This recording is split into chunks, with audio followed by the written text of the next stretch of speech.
pangutana, unsay hinungdan nga nung daghang mangkoy ug mangkay niining kalibutan karon? So, greetings from Dipolog City. This is your friendly channel, LV Amor Cares, and this is your friend, Lou Amor. So, without further ado, magisgot-isgot kita nga nung daghang wala maminyo karong panahon na, no? Or bisan pa kaniadto. Adunay nagkalain-lain nga rason nga nung nga ang babae or ang lalaki wala gayon magminyo.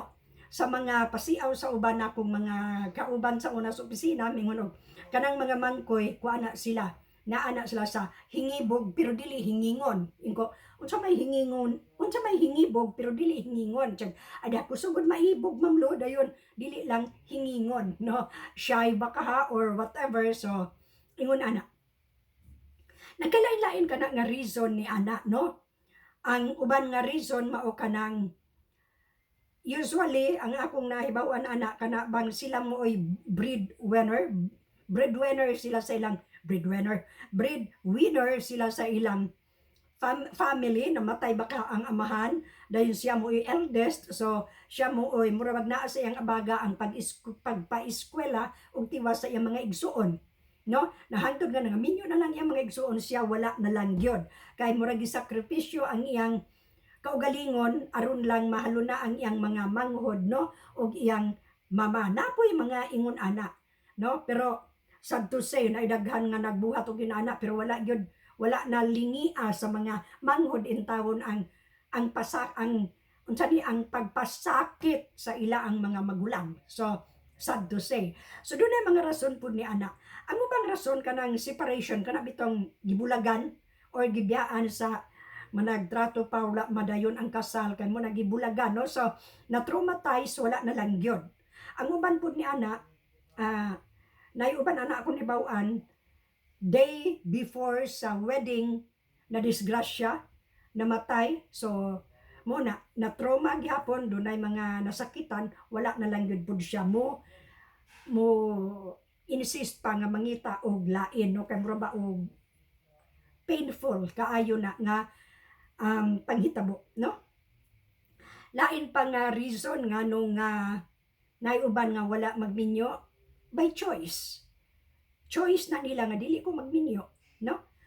Ano lang, by choice, dili lang sila ganahan, no? So, lain nga reason nga, no, dili na mga tao nga dili ganahag responsibility, bababae man o malalaki, dili ganahan anang dunay atimanon, dunay paeskwelahon, dunay wala lang, no? Gusto lang nila nga kanang happy go lucky, no?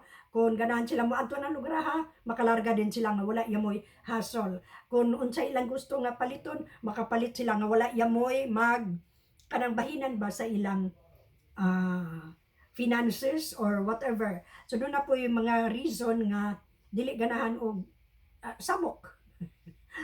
Napoy inana nga tao nga di ko kuan lang na, no? Inana. So naiuban pod nga mo na dili ganahan sa responsibility, dili ganahan mo suong sa kalisod kay getting married is not an easy game to play, no? Matod pa nila, miungkog nila because I am not married.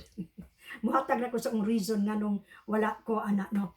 And then naiuban ni ana nga tungod sa ang uban, no, dunay physical defect, murang dili na lang, no?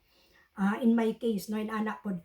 And then pero dili man pud tanan, kana man pud daghan nga naminyo, no? Na may daghang naminyo oy, countless. So ingon ana.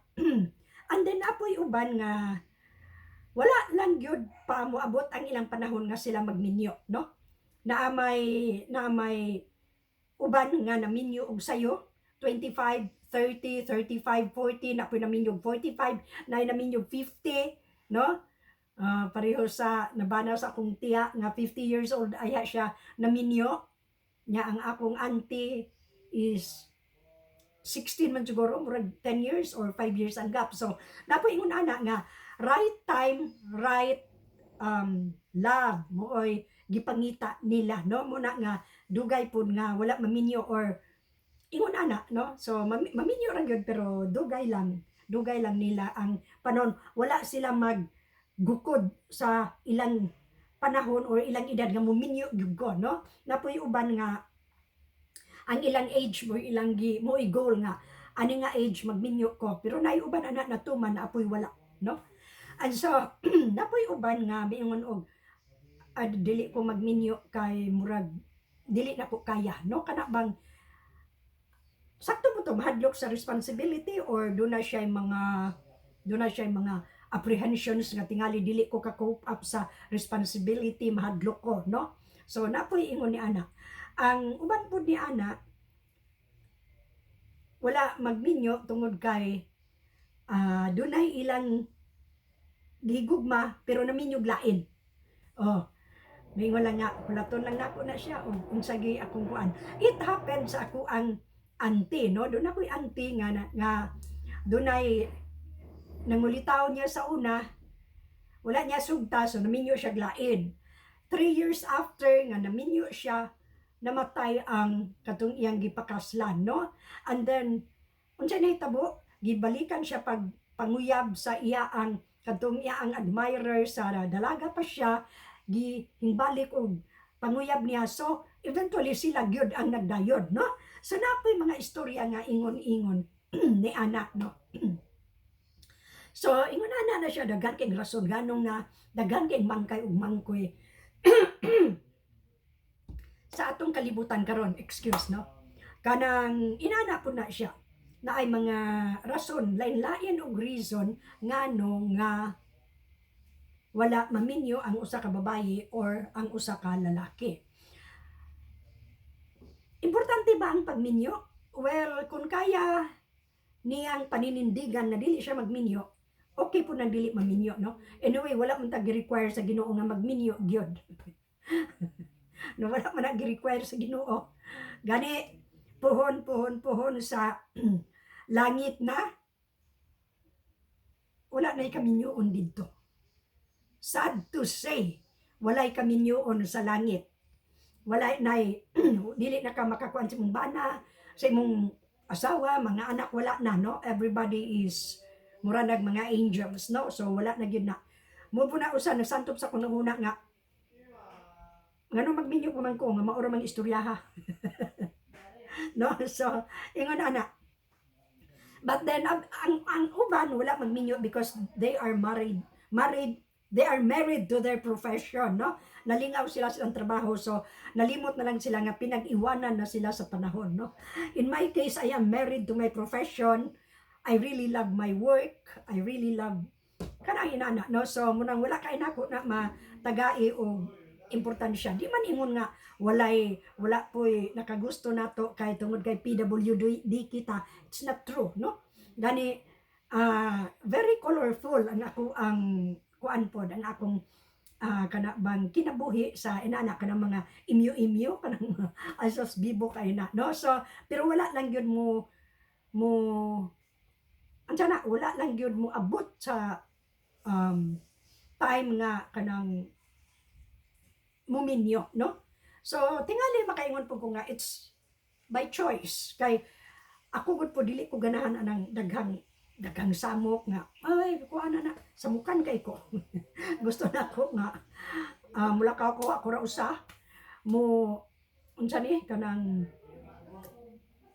I spend my own earning nga wala ko'y bahinan, so ingon ana pud ang ako ang attitude selfish. Dili man tingali because generous man sad ko. No, pero dili lang ko ganahan nga mahugot sa usa or duha or tulo ka tawo, no, nga ingon ni ana. So munay mga reason diha ngano nga daghang wala maminyo or dugay nga naminyo ang usa ka babaye ug usa ka lalaki, no? Pero sa kuan ni ana kanang bottom line naiuban by choice. By choice lang naiuban pud nga dili lang gyud tingali nila, they are not for marriage, kana lang dili para kanila ang kaminyoon. So ana lang gyud na siya, dili para kanila ang kaminyoon, no? So mao kana ang mga pipila ka mga reason nganong naay daghan nga dalaga na apoy daghang ulitawo, no, nga wala magminyo or unsa ba. Mahinumdum din ko sa akong kailangan siya nga malibog gyud ko aning kalibutan kun naay mamatay 40, 50, 60, mingon pila may edad ni so ano so namatay 40 pa biya. Uy, bata pa man. Kabata pa niya namatay na. Oo. Pero mayong ganig, uy, maminyo lagi si so ano so. Ha, pila may ang edad? 40 na baya. Uy, tigulang naman, no? Ngano man na. Ngano na siya nga. O kamatayon hisgutan mo ingon og bata pa man. Pero kaminyoon ang hisgutan mo tigulang naman, no? Agoy ning kalibutan pagka wala gyud ko ano. So anyway, mao kadto ang mga rason ngano nga daghan nga wala maminyo sa kalibutan, no? Daghang mangkoy, daghang mangkay. Pero tingali dili pa pud nila time or wala gyud sa ilang linya ng kaminyoon. So that is the reason. So have a good and godly day everyone. Maminyo kitag madili. Looking unto Jesus, the author and finisher of our faith. Faith alone, without works, is the key to salvation. After your salvation, we have to work out. Work out.